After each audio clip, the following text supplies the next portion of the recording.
Test. There's a little bit of feedback. This one's better. Maybe take it back one off the red. Is that mic off on the witness stand? No, it's on that. Okay. Because I wonder if you hit Oh, each yeah. other there. All right, test, test. That helps. Yeah. Okay. If y'all can try the attorneys to speak into the microphone. Into these, Your Honor? Oh, yes. Yeah. So when you're up here asking questions, just try to make sure to talk into the microphone so that the jury can hear you. When you move around or ask questions outside of the microphone, it's a little bit harder for them to hear. So, again, my apologies. This is the best I've got. Yes, sir. We'll turn it off. If you notice the difference, you didn't have to talk directly into it.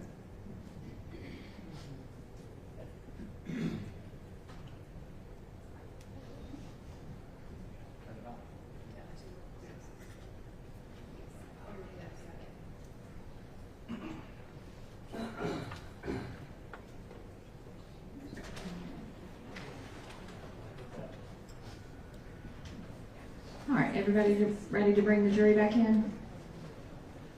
Y'all ready? Okay. Yes, Your Honor. All right, Ms. Duncan, you can bring the jury in.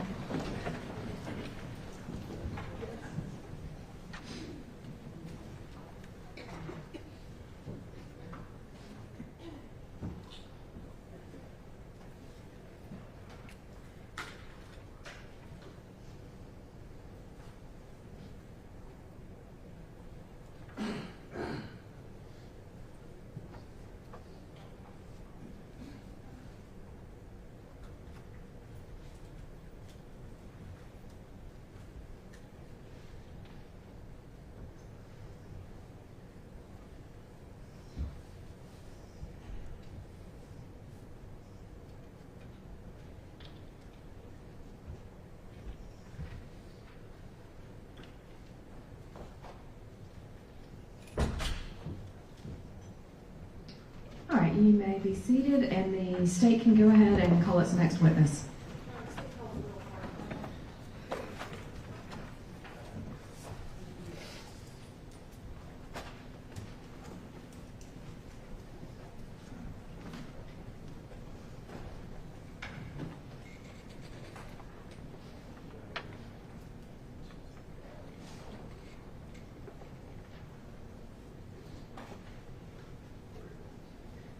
Mr. Partner, please raise your right hand. Do you swear or affirm the testimony you give is the truth and nothing but the truth to help you God? I do. All right, you can lower your hand and have a seat. See if your microphone's going to be close. That should work. You'll have to pull it closer to you and you can adjust it. Let's test that. I think that should be fine. And then you may have one of those waters if you need it. Thank you. All right, you're welcome. Good afternoon. Good afternoon. Can you please introduce yourself to the jurors? Hi, my name's Will Hartenheimer. And I noticed you have a little bit of a limp today. What's going on? Broke my toe 2 days ago. In your house? My large foot kicked a very large post on the bed and the post won. Good job.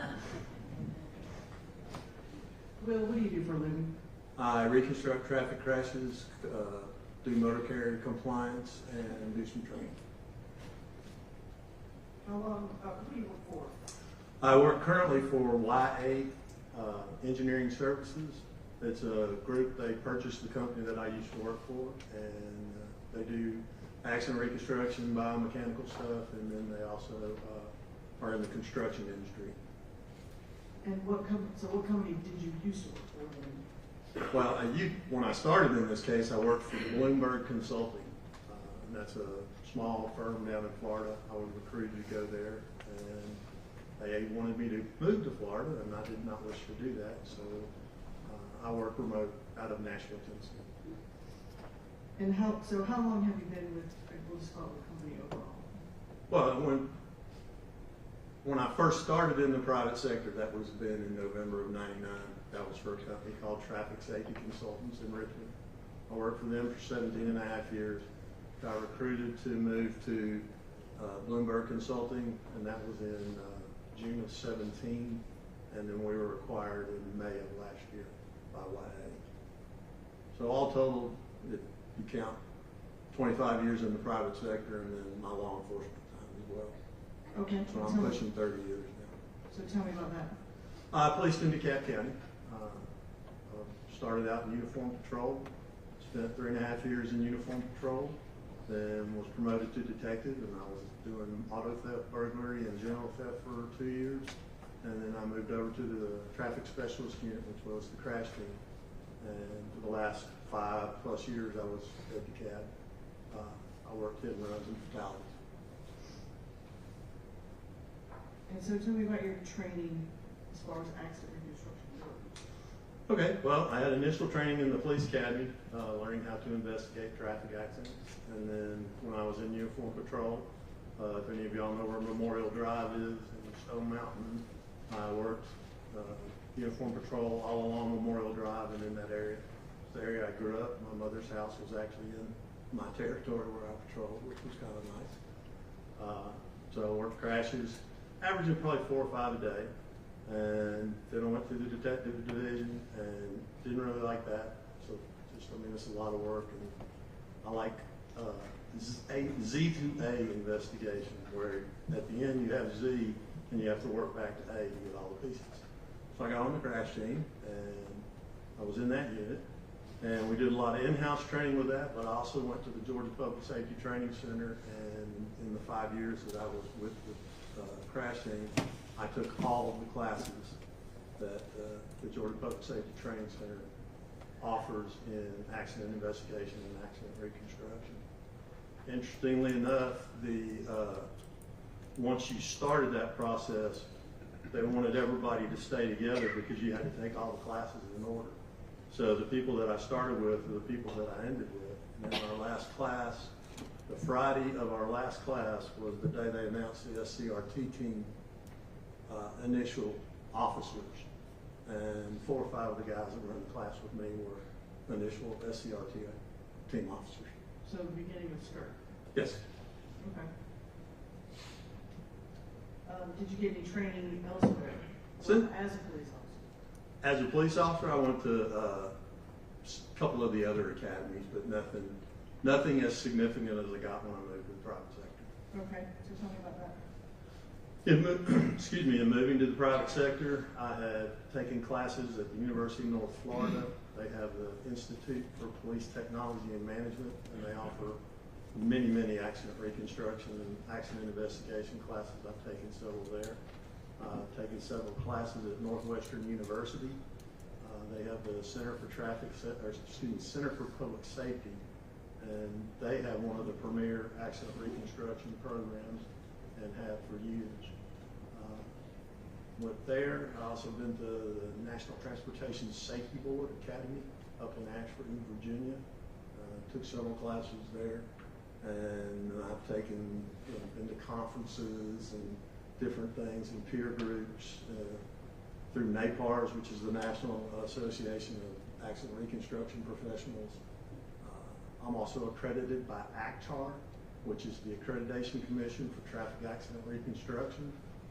ACTAR started in 1985 on a grant from NHTSA, and what they did was they wanted to get together and come up with a program that married academia, law enforcement, and engineering into one group, so that there could be some standards in accident reconstruction, so that you just didn't get whatever you got. So with them, you have to submit your training and your experience that you've had to that point, and once they agree that you've had enough to actually take their test, they'll let you take the test. It's a 2-part test. It's 4 hours of theory and then 4 hours of an actual project. And if you pass the test, both sections, then you're accredited. And then over a 5-year period of your accreditation, you have to take 80 hours of continuing education in accident reconstruction to be able to maintain your certification. I've maintained mine since 2002. Do you have any other certifications? I'm also a certified director of safety from the North American Transportation Management Institute.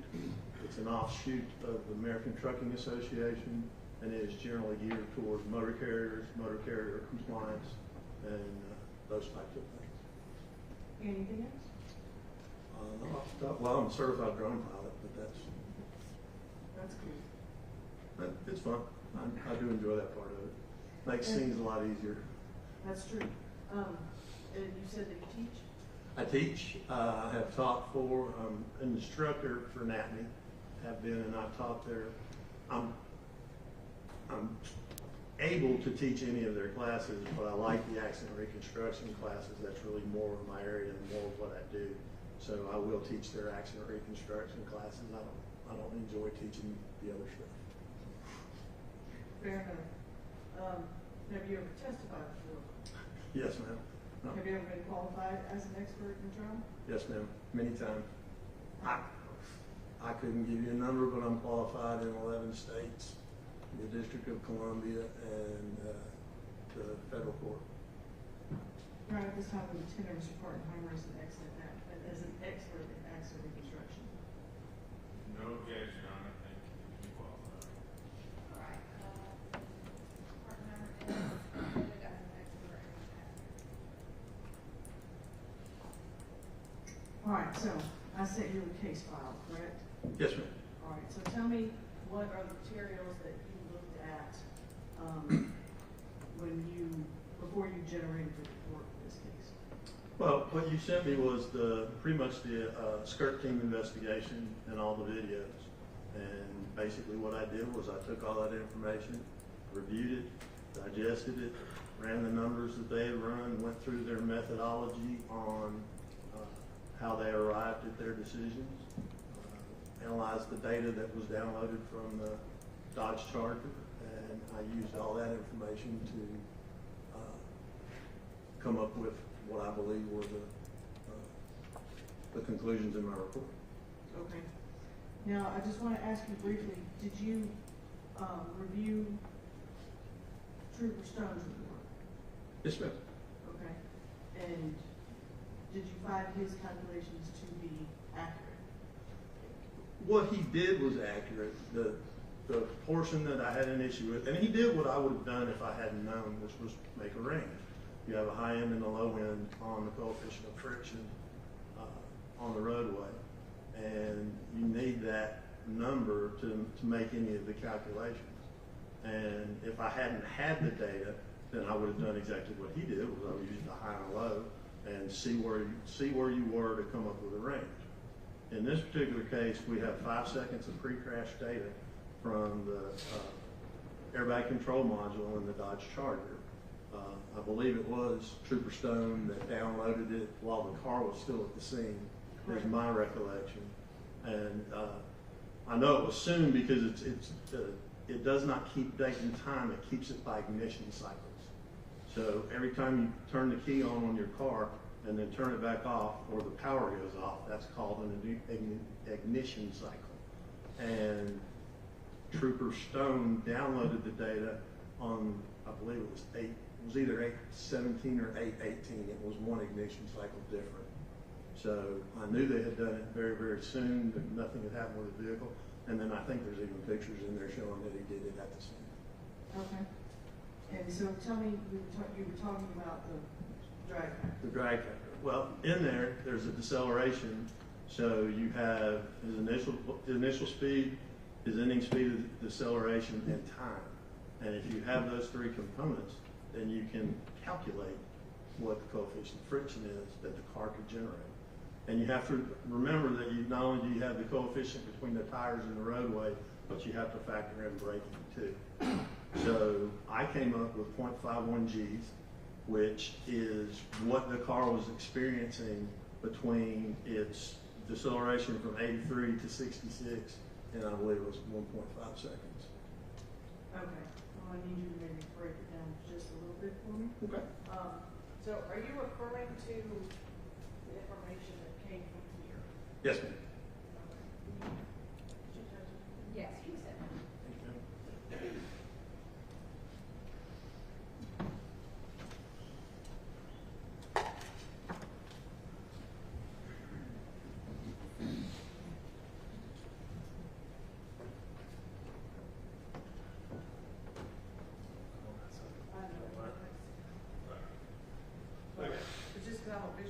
person, so it's easier for me to figure out things this way. Okay. All right. So here we have our service break, and we see our service break comes on at 81.6 seconds.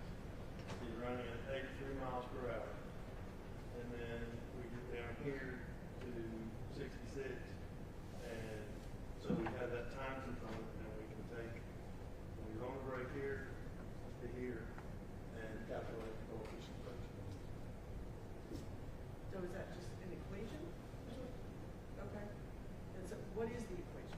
I can pull it up. I don't have it committed to memory, but I have it in my, I have to turn my phone on. It's in my case file. Let's do it. Can I turn my phone on? Yeah.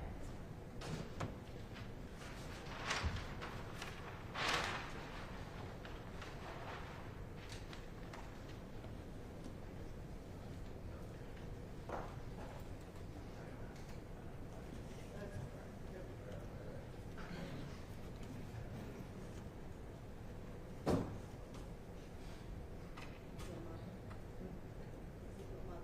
Well, your phone doesn't give you access to my file, so. Oh.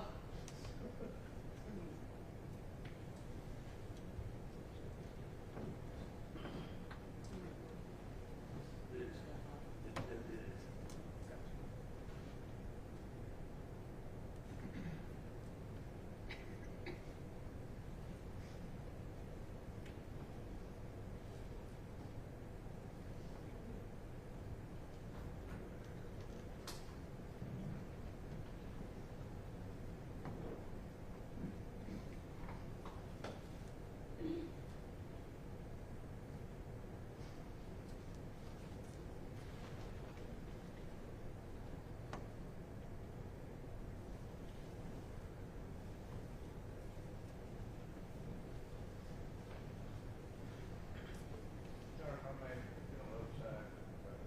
Yes, you can turn around so you can see. Oh, fella, thanks, Tom. Yeah, change angles. All right. Factor is equal to velocity initial minus velocity final.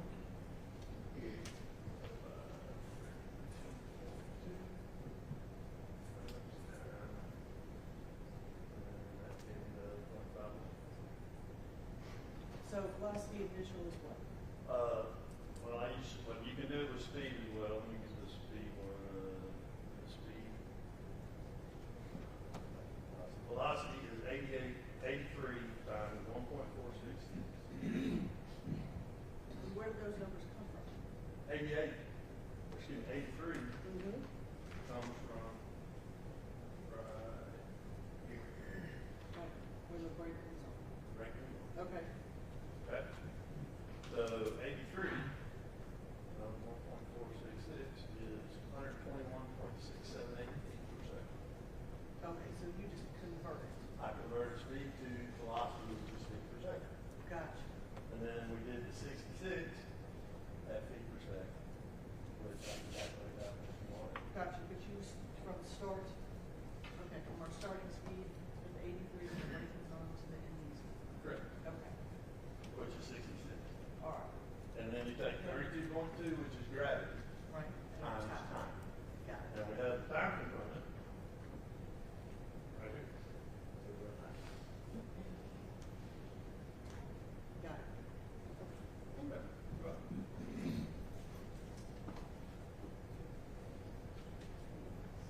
Yes.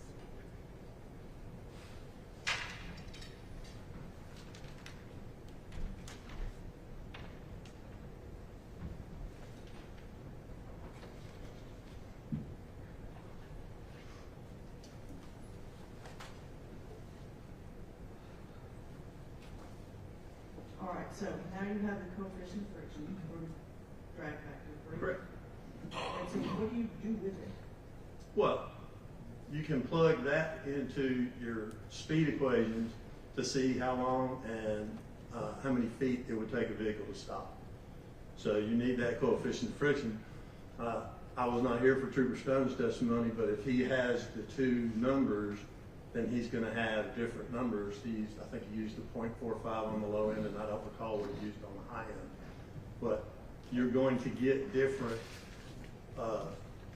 distances that it takes to stop in, and then you're also gonna get time differences based upon which coefficient of friction you use. Again, I would have done what he did with the range if I didn't have the data. But I can take that data, and I know that that's what the car's capable of on that road on that day. Okay, so knowing that, tell me what you found out. Okay. I found out that when the Charger started steering, if it had been traveling at 55 miles an hour and it applied the brakes at maximum braking ability, that vehicle would have been able to stop before it would have reached the point of impact. Okay, so you said when you started steering. To the right. Okay. That's also in that data.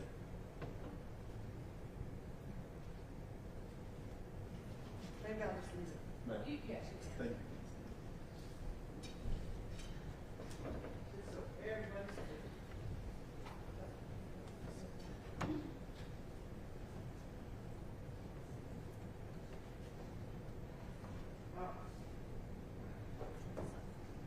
If we look at this column, we have steering input in degrees.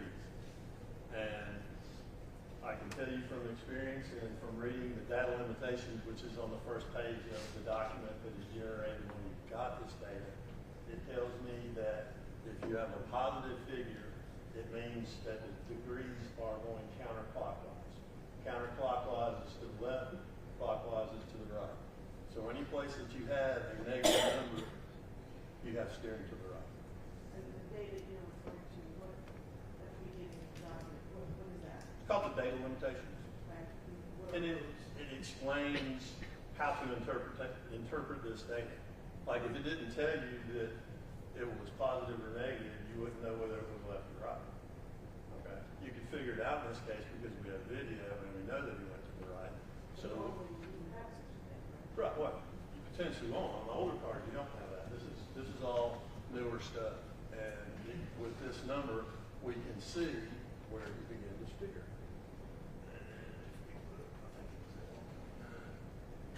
See, you're at -3 all through here, and then all of a sudden it jumps to -6, 1835, and then he's going, that's steering to the right. So that's the point where he's reacting with the steering. And these data limitations, they're essentially the instructions, and because not all cars generate the same data in the same way. Correct. They're- Yes. In 2012, actually, this data started in late 90s, 95, 96, 97 by General Motors.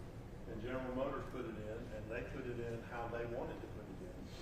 And they did it their way. Well, then Toyota got involved, and Toyota did it their way. Then you got others, Ford gets involved, Ford wants to do it their way, so you have all these different competing data sets. So in 2012, instead of mandating that you have data recorders, what the government mandated was that you had a data recorder, it had to have certain data. And it set out the parameters for the data. So since they're each different manufacturers, and not only have different manufacturers of cars, you have different manufacturers of modules. So there's all these competing things out here, but when that law came out in 2012, it said, okay, it has to be this, and the data limitations essentially tell you how that manufacturer interprets the data so that you're reading it correctly. Okay, so, to circle back to where we were, according to your calculations, if the defendant had begun braking at the time, and this is. At 1.9. Well, you see 1.9 is 3/10 of a second off of when he actually got on the brakes. So, I mean, that's a pretty good reaction time. And I can tell you that steering to the right is a natural reaction if something's coming from your left. If something was coming from your right, then you would go to your left. The analogy I like to give is baseball. If somebody threw a baseball and the ball's coming in your peripheral vision this way, you're going to turn your head this way, keep your face from getting hit by the ball. Same theory going the other way. You're going to turn your head the other way, keep your face from getting hit by the ball. Well, when you're holding the steering wheel, that's exactly what happens.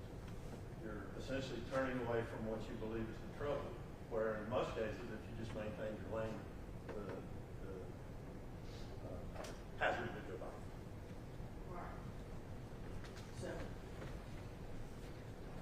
So, if he had begun braking at that 129,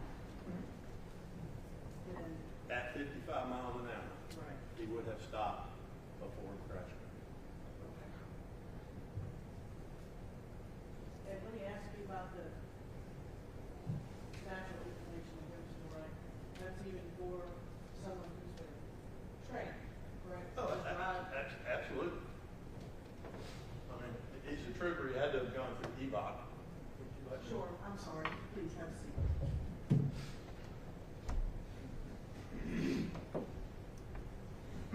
I have not been to trooper school, but I went through a similar police academy in DeKalb County, and EVOC is an emergency vehicle operation course.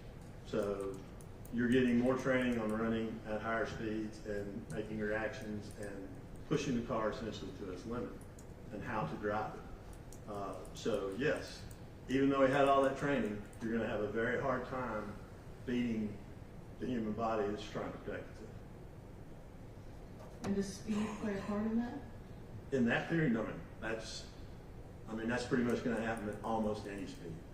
I guess what I mean is, if I'm going faster versus slower, I have less choices as far as the distance that I'm closing. Oh, absolutely. The faster you're going, the faster you're covering ground. Like we used 83, that's 121 feet a second. And 55 is 80, 63, so 80 feet a second, as opposed to 121. And what else did you determine?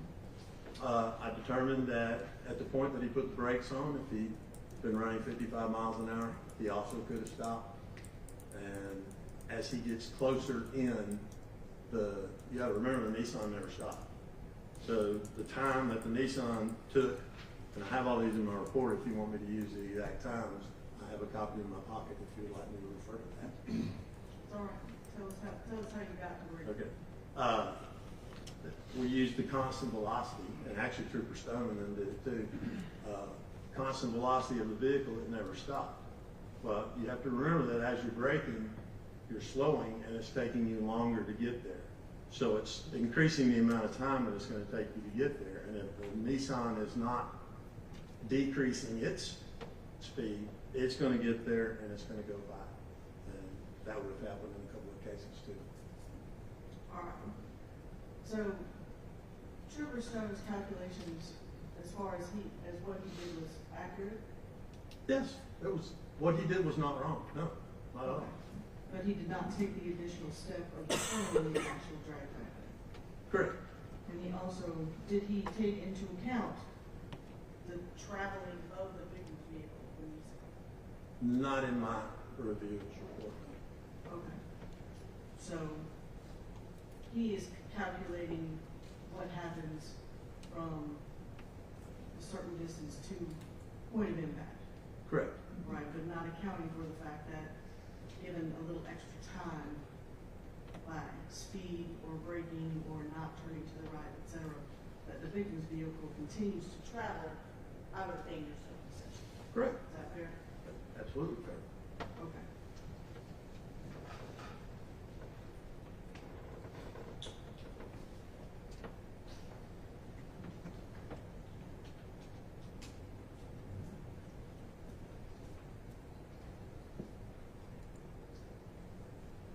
Now tell me, just in your experience, the impact that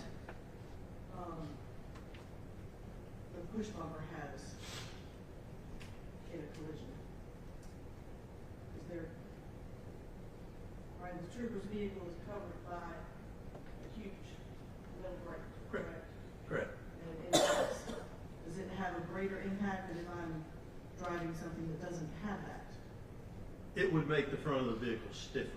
So yes, I mean, if you're putting a steel structure on the front of the car, if you don't have that steel structure on the front of a Dodge Charger, what you have is you have a bumper cover, a plastic bumper cover on a metal structure under it, and then you have crushable things on the front. You know, the grill will go away, the whole front end will cave in, and what that does is that doesn't absorb, it converts energy.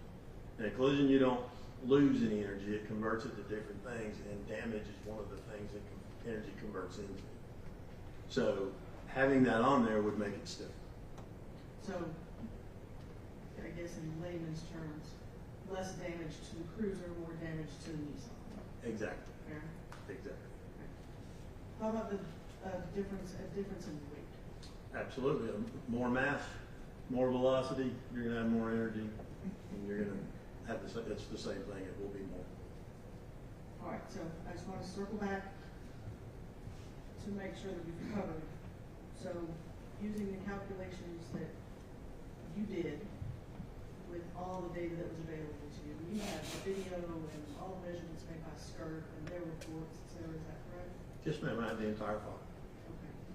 That if the defendant had applied his brakes as he was steering to the right, that this collision would not have happened. If he was traveling 55 miles an hour. And if he had stayed in his lane, It would have been the same theory, but I personally think, I have so many of crashes where that happens. I'm not a human, I have a working knowledge of human factors as it relates to accident reconstruction, but I do not give human factors opinion. But in that specific area, that's something that I see in lots of collisions. I mean, I have numerous collisions where that, so for me, it's hard to say that they shouldn't have done that, because I don't think that they can control that. understood. Okay. Okay, thank you.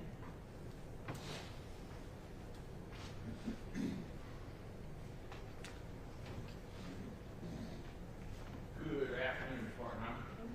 Good afternoon, sir. I'm Matt Copeland. I have a few questions. You were sent this information by whom? Ms. Waters? And so the state, the district attorney's office? Yes, sir. Okay. And I'm assuming you don't work for free. You get paid, right? Yes, sir, I do. How much have you gotten paid with taxpayers for this? On this specific case, I couldn't tell you. I don't have anything to do with billing. Okay. I put in my time in the computer. If the company generates a bill and the bill gets paid, I never see it. What's your hourly rate? Currently, my hourly rate's $405 an hour. When I got this case, I want to say it was $235 or $240.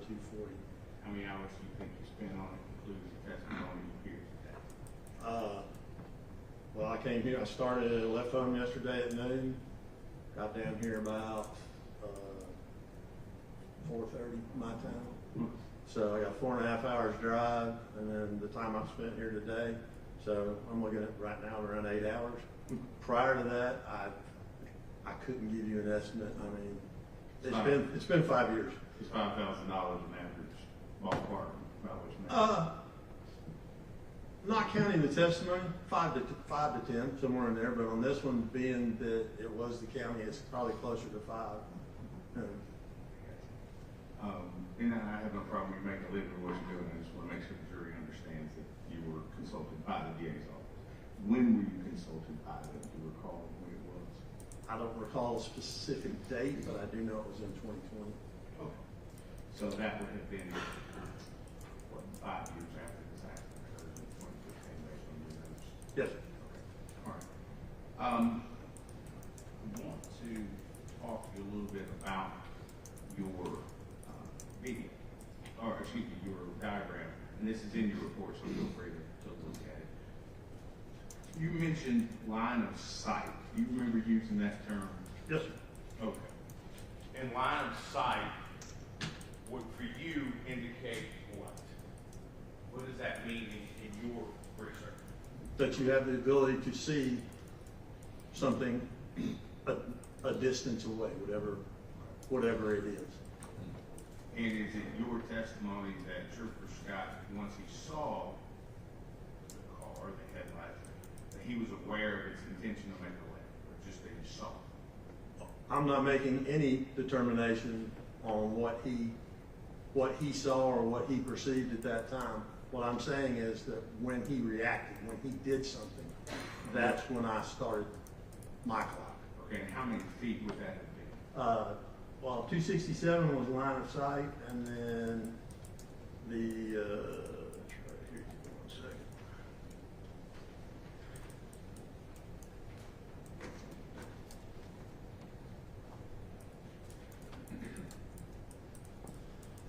$165 feet. It was 156.17 as noted on the last page of your report. That's what the troopers Mm-hmm.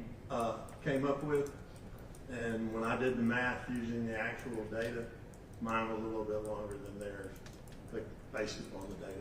Okay, 165 what? Feet. 165 feet. Let me make sure I give you the right one. Dodge Charger accelerated from 83 to 56 in 165 feet. That's correct. Or decelerated from 83 to 66? Yes. Okay, all right. Now, we saw your formula that you drew out here. And this, and if I use an improper term, please correct. This is essentially the drag coefficient, correct? Yes, sir. Okay. Can you come and put up what your speed analysis was? Like how you got it? Where you put this 50.5? Sure. Come on, let's look. Can we get him a marker, please? Thank you very much. Oh, there you go. All right. Which one are you asking about? All right. I'm asking, okay. Now, here. All right, this 51 goes into something, correct? Yes, sir. Several different things. All right. If you do a speed equation, can you draw out your speed equation? Which speed equation are you asking? What are you trying to determine? We're trying to determine the speed. You testified earlier, he had to be running 55 miles an hour. If he had stayed at 55, it wouldn't have happened. Remember, testified that? That's time and distance that I'm talking about, yes. Okay. The distance from 55 to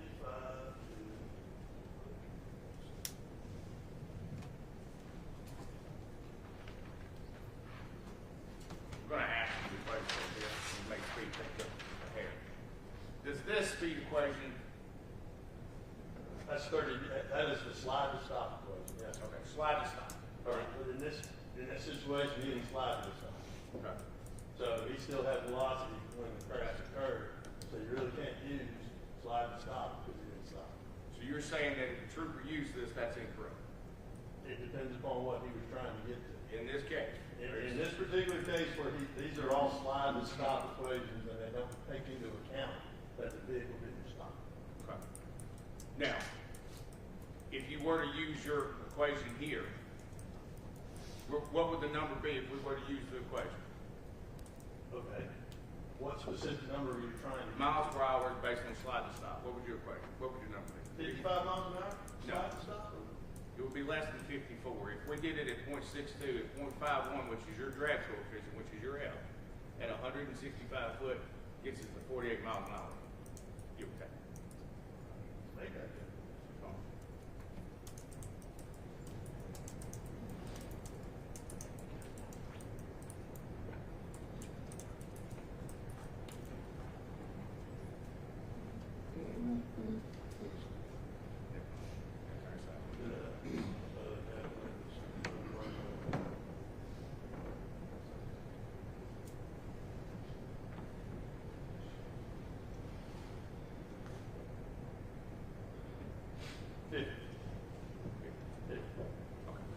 Which you would agree is less than 54 and less than... But that's slide to stop, and that's not what happened in this crash. Okay. And you know that how?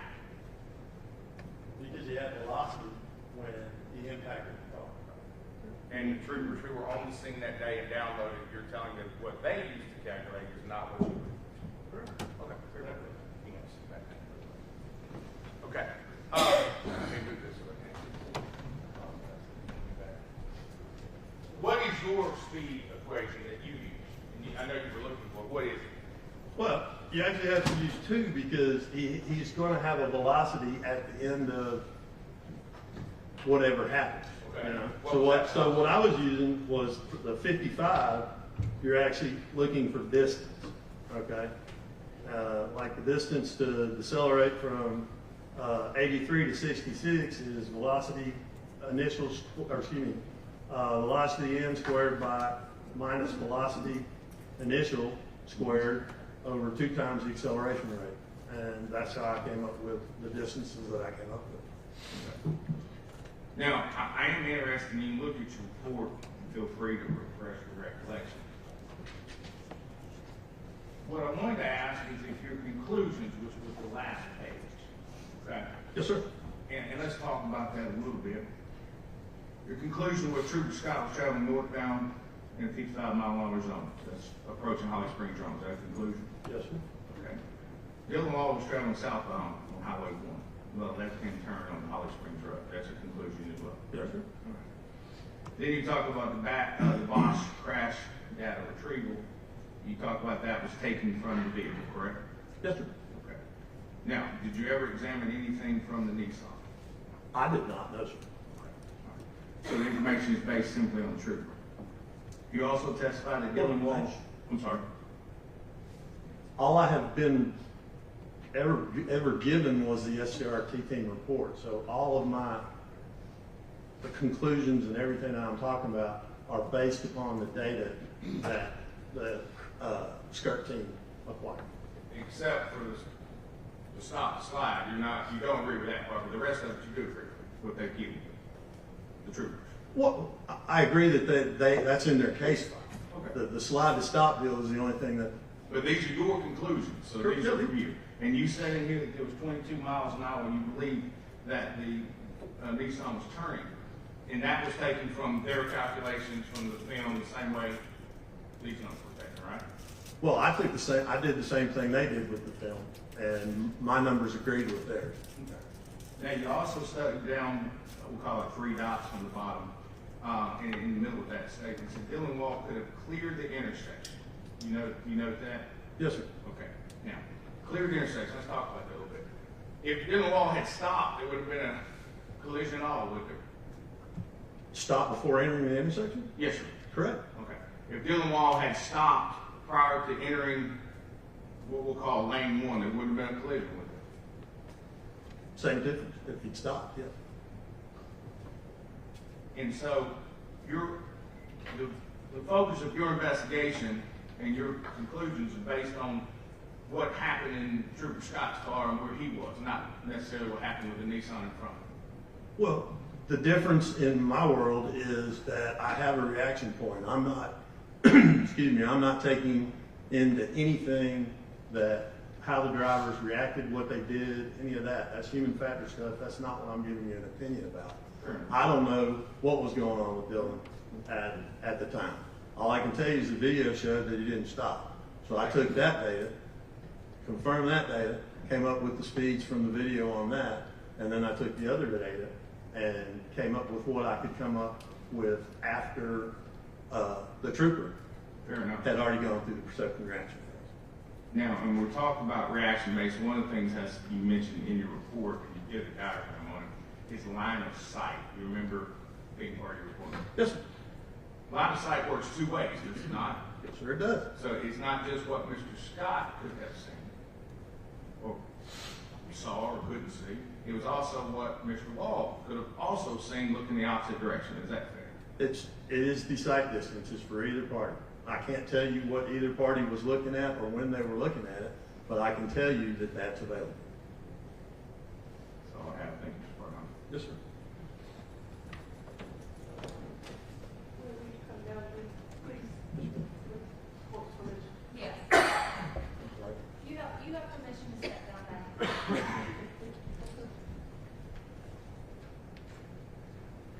This won't be long, but since we've been discussing, Judge, I've previously shown this to the defense counsel, we marked it states 87. Thank you, Your Honor. And it is it's just for demonstrative purposes. Okay. All right, so, Yes, ma'am. Okay. So, tell me what's going on here. Well, you have the line of sight being what's available. In other words, that's the maximum distance that's available to actually see at a given point. Then we bring him up here. This is where you see the start to steer. And then we come here and we have the start of braking. Braking at 55 miles an hour, 2.9 seconds, and 165 miles an hour. We know that he was going 80. Hold on. All right. So, you put 55 miles an hour as if he was going that speed. When he started braking, Uh-huh. if he was traveling at the speed limit of 55 miles an hour, it would take him 2.9 seconds to come 165 feet. And 165 feet puts him here. Correct. Okay. I just wanted to be clear on what that was. All right, go ahead. Okay, then you have the Nissan who's going at a constant 22 miles per hour. All right, and he's 76 feet from impact, and it's going to take him 2.35 seconds to get from here to here. Okay? Tell me what these are. Okay, well, impact is 0. So that's where the clock changes, and then from decelerating. And in this one, at 0.3 seconds more, which is the time difference that we got on there, the car would go an additional 9 feet. And that's Well, for if the you- braking. Is that what you're Yes, talking about? yes. Right. The time, or starting earlier, Right. starting braking 0.3 seconds earlier, Gives them more time. gives them more time to clear. Okay. So if he'd actually started braking here, this Nissan would be 9 feet farther. And I know they're kind of crunched together, but if you can see that that's the rear of the Nissan that got hit. Car there is probably averaging 6 feet wide, 6, 7 feet. Tractor trailer is 8 feet wide, 8.5. So 9 feet on here, you're going to have the Nissan. The rear of the Nissan's going to be down in here, and the wreck of that. And then here. This is the 17 feet. If you did the whole 2.9 seconds where he stopped. That's this one. So he is traveling speed limit. The wreck doesn't happen. And this, you calculated this based on the video? Yes, what we did, the dash lines in a row, they're 10 feet long and 30 feet apart. So that's mandated by the manual on uniform traffic control devices. So that's so if you go to Texas as a Georgia driver, you're still going to see the same road stuff that you expect. So if you have these, then we can work distance off of these. And we broke the video down, and this stripe is how we got the line of sight. From this stripe to there on our C, actually use GSP scene map to confirm that distance.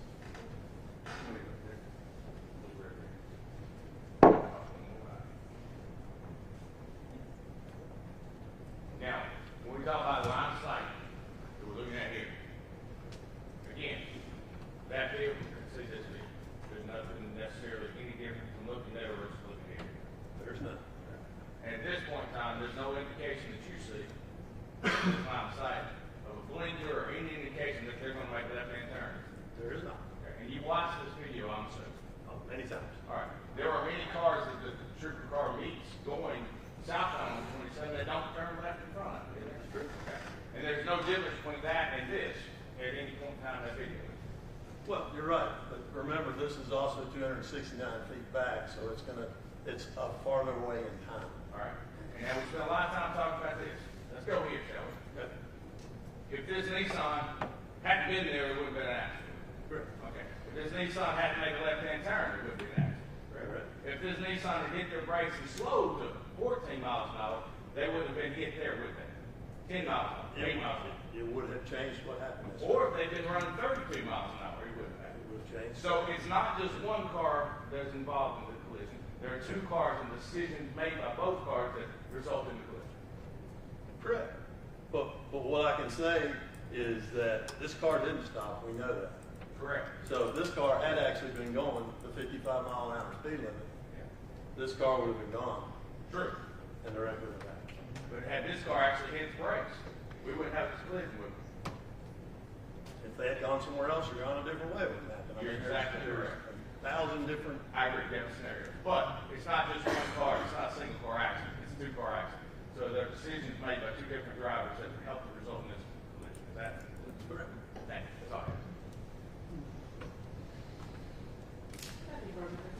That's for your honor. Thank you. All right, any objection to Mr. Partenheimer being excused?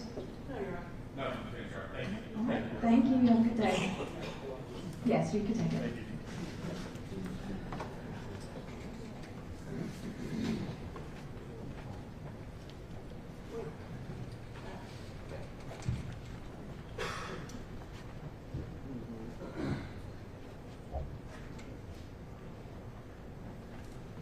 All right, the state can call its next witness.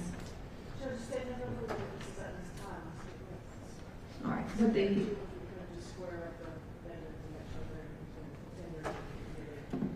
yes, all right.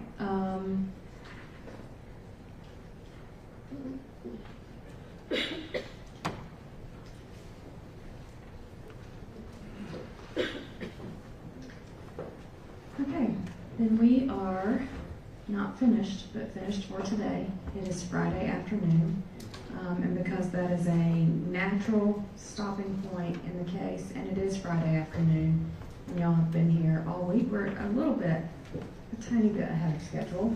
I thought we would get closer to about 3:30, but we had already decided that we were going to let y'all go a little early this afternoon, and we will resume on Monday morning. On Monday morning at, give me just a second.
Thank you for your patience. I am trying to figure out to give y'all the best information that I have, so you know what to expect.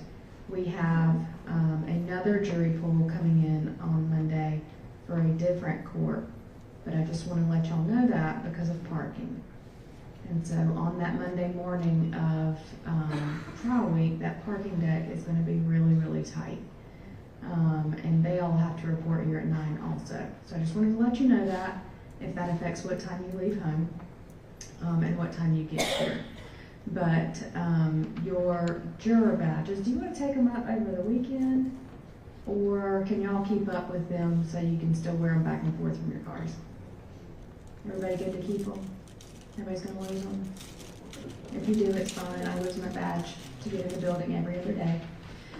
So if you lose it, you're not going to get in trouble. We'll get you a new one. But I'll let y'all keep them so that you can wear them going out the building today and then back in on Monday morning. So have a great weekend, and we will see you back on Monday morning at 9 a.m. They don't need to go to the jury room. They need to meet y'all by the elevators, and you can just bring them up as they get here, and go ahead and go into the deliberation room. So the jury room downstairs, don't go there. You'll get mixed up with all the state court jurors that are coming in for that trial week. Just go ahead and wait outside the elevator. The bailiffs will meet you there, and then they'll bring you up as you arrive. And so you don't have to wait for groups. You can if you want to, but you can bring them up one by one so they can get into the jury room. Do y'all like coffee? Y'all want some coffee on Monday morning? All right, we'll have some coffee made. Since we're going to go ahead and bring y'all up in here, once you arrive, we'll have some coffee made for you on Monday morning. and go ahead and get you into the jury room. All right, again, have a great weekend, and we'll see you back on Monday morning.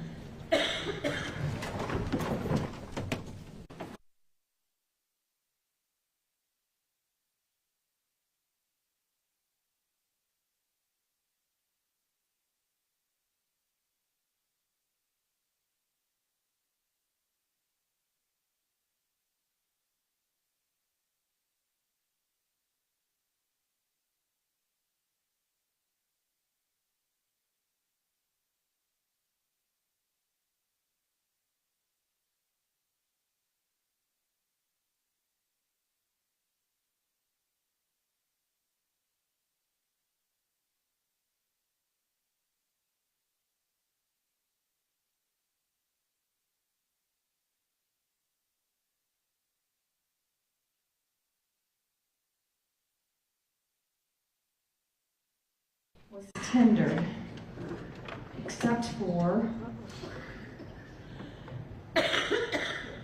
81 and 82. Yeah, that's fine, but if they were actually. Within 79 and 80? Yes, they were Yes. just excerpts and then